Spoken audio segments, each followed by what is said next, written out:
नमस्कार। कैसे हो आप सब? मैं आशा करता हूँ सब कुशल मंगल हो गए।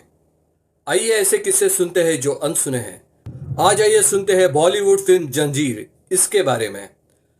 अमिताभ बच्चन जी के करियर की एक मील का पत्थर बनी ये मूवी। 11 में 1973 में रिलीज हुई इस मूवी ने अमिताभ बच्चन जी को स्टार बना दिया था। इसके पहले वो फिल्म इंडस्ट्री में अपनी जगह बनाने के लिए संघर्ष कर रहे थे। इस दौरान तकरीबन 12 फिल्मों में उन्होंने काम किया था और वो 12 के 12 फिल्म नहीं चल पाई, यानी डिजास्टर हो गई थी। उसमें से सिर्फ 2 ही मूवी चली और ये जो सफर था उनका, ये बहुत ही दिलचस्प है। इस मूवी ने अमिताभ बच्चन जी के करियर की डगमगाती नैया को संभाला था। प्रकाश मेहरा जी के होम प्रोडक्शन में बनी ये इस फिल्म, यह पहली फिल्म थी। ये फिल्म पहले धर्मेंद्र जी के पास गई थी क्योंकि उसमें धर्मेंद्र जी और मुमताज जी को लेना था, बट परिस्थितियां ऐसी बदली कि कई अभिनेताओं से गुजरते हुए ये फिल्म अमिताभ बच्चन जी के पास आई। आइए बताता हूँ इस फिल्म की पूरी बनने की कहानी।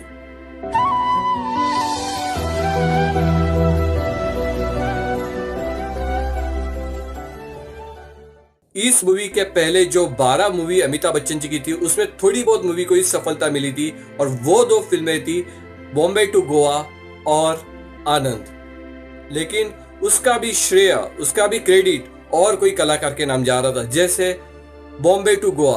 कोई टिकट के लिए नहीं बोला, बच्चे का टिकट पहला बोला, हमको पैसा दो। अयो काहे को टिकट करता है बच्चे के साथ हमारे।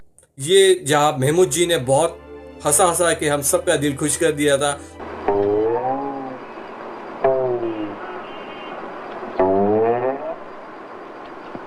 और दूसरी मूवी थी राजेश खन्ना जी के साथ फिल्म आनंद।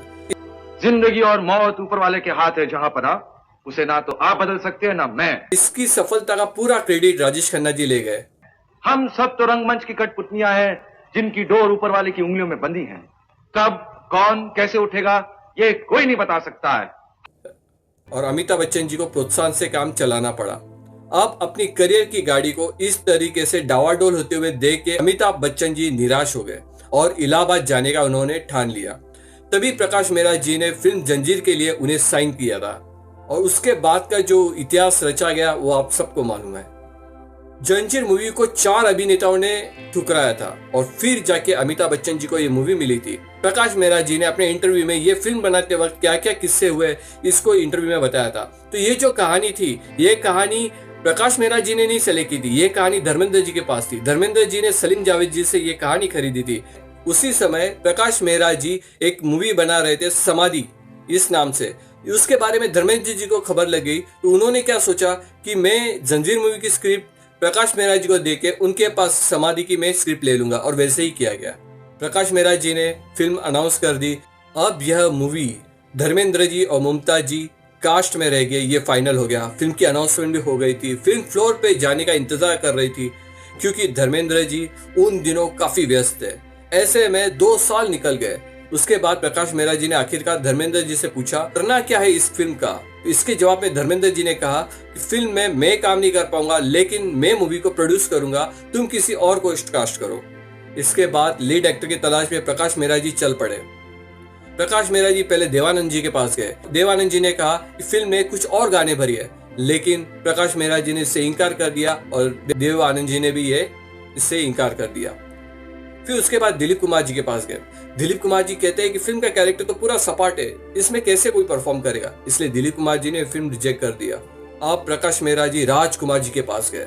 राजकुमार जी को स्क्रिप्ट काफी पसंद आई, लेकिन उनकी एक शर्त थी। शर्त ऐसी थी कि उनका कहना था कि फिल्म की शूटिंग माहिम के बदले में मद्रास में शूट किया जाए। उन दिनों राजकुमार जी की कई फिल्मों की शूटिंग मद्रास में चल रही थी, इसलिए उन्होंने भी इस मूवी को वहां पर शूट करेगा। पर प्रकाश मेहरा जी ने यह प्रस्ताव को ठुकराया और नए चेहरे की तलाश में जुट गए। तभी अभिनेता प्राण जी, उन्होंने अमिताभ बच्चन जी का नाम सुझाया। यारी है ईमान मेरा यार मेरी जिंदगी। प्रकाश मेहरा जी को ध्यान में आया बॉम्बे टू गोवा। वो ध्यान आने के बाद उन्हें अमिताभ बच्चन जी को मिले और अपने मूवी के लिए उन्हें कास्ट करने का निर्णय लिया। तभी जब अमिताभ बच्चन जी के पास गए तो अमिताभ बच्चन जी तो राजी नहीं हो रहे थे, वो इलाहाबाद जाने के घाई में थे। लेकिन बहुत मनाने के बाद में आखिरकार अमिताभ बच्चन जी ने इस मूवी के लिए साइन कर दी। जब अमिताभ बच्चन जी को प्रकाश मेहरा जी ने जब फिल्म में लिया था तो तो सभी ने प्रकाश मेहरा जी की काफी आलोचना की थी। दरअसल अमिताभ बच्चन जी लगातार फ्लॉप फिल्में दे चुके थे, इसलिए उन पे टैग लग गया था फ्लॉप एक्टर। मुमताज जी के साथ उनकी मूवी बंदे हाथ डिजास्टर हो गई, इसलिए अमिताभ बच्चन जी निराश होकर होम टाउन इलाहाबाद जाने का उन्होंने निश्चय लिया। फिल्म जंजीर में एक्टर तो मिल गई थी, अभी एक्ट्रेस यानी अभिनेत्री के लिए प्रकाश मेहरा जी मुमताज जी के पास गए तो मुमताज जी ने कारण बताया कि मैं करियर छोड़ रही हूँ और मैंने शादी करने का फैसला किया है। खुशकिस्मती से उसी वक्त प्रकाश मेहरा जी एक अन्य मूवी बना रहे थे, उसमें जया भादुरी जी को लिया हुआ था। तभी अमिताभ जी ने जया भादुरी जी से कहा कि कोई भी एक्ट्रेस उनके साथ काम करना नहीं चाहती तो प्लीज आप काम कर सकते हो। जया भादुरी जी ने उनसे कहा कि प्रकाश मेहरा जी को उन तक अप्रोच करने के लिए बोले मैं काम करूंगी, और इस तरह जंजीर की कास्टिंग पूरी हो गई। इसी इंटरव्यू में प्रकाश मेहरा जी ने बताया कि इनके पास फाइनेंस की कमी थी और डिस्ट्रीब्यूटर भी इस फिल्म को लेने से तैयार नहीं थे, क्योंकि उनका कहना था कि लगातार 12 पिक्चर फ्लॉप देने वाला एक्टर क्या करेगा। वो हंसते थे प्रकाश मेहरा जी पे और कहते थे लंबा बेवकूफ हीरो कौन है। अमिताभ बच्चन जी को ये बात पता चली तो वो रोते थे। तभी अमिताभ बच्चन जी उनको सर कहते थे प्रकाश मेहरा जी को। तो प्रकाश मेहरा जी कहते हैं कि मैं कोई आपका टीचर नहीं हूँ, मैं आपका डायरेक्टर हूँ, तो आप मुझे सर मत बुलाइए। तो बड़े भाई के लिए जो संबोधन होता है शब्द लल्ला, तो उन्होंने लल्ला कहना शुरू किया। अमिताभ बच्चन जी ने प्रकाश मेहरा जी को लल्ला कहना शुरू कर दिया और उनसे कहा कि ये फिल्म के बाद मेरा भविष्य क्या होगा पता नहीं। लेकिन इसके बाद प्रकाश मेहरा जी ने कहा आप स्वार्थी बन रहे हो, आप ये नहीं सोचिए कि अगर ये पिक्चर नहीं चली तो मेरा क्या होगा, मैं लूट जाऊंगा, तो ऐसे मत सोचिए। और जब फिल्म रिलीज हुई तभी कलकत्ता में ये मूवी बहुत अच्छी चली, लेकिन बॉम्बे में यानी मुंबई में इस फिल्म को देखने के लिए भीड़ बहुत कम हुई। मतलब 5 दिन इस थिएटर में पब्लिक बहुत ही कम देखी गई। ये पता चलने के बाद अमिताभ जी पूरी तरह हार चुके थे, वो बीमार गिर गए। इसी वक्त बॉबी मूवी जो ऋषि कपूर जी की थी वो भी रिलीज हुई थी और वो बहुत ही फेमस हो गई थी क्योंकि वो यंगस्टर की पहली पसंद थी। लेकिन एक बार 4-5 दिन के बाद जब प्रकाश मेहरा जी बैंड्रा स्थित गेटी गैलेक्सी के पास से गुजर रहे थे, तभी उन्होंने देखा कि टिकट खिड़की पर एडवांस बुकिंग के लिए लाइन लगी हुई है और 5 रुपए की टिकट 100 रुपए में बेच रहे थे। तो उन्होंने पूछा कि भाई कौन सी टिकट है, तो उन्होंने कहा जमीर मूवी के लिए। जब ये सुनने के बाद वो इतने खुश हो गए, उन्होंने पहले अमिताभ जी को बताया। जब अमिताभ जी को ये बताया उसके बाद में अमिताभ जी की खुशी ज्यादा हो गई और वो और ज्यादा बीमार गिर गए, उनका बुखार 104 हो गया। तो बहुत खुश हुए और रातों रात वो एक बड़े स्टार बन गए। खैर, अब मुलाकात हो गई। जब तक बैठने को न कहा जाए शराफत से खड़े रहो। ऐसी थी जंजीर की कहानी, जंजीर का सफर।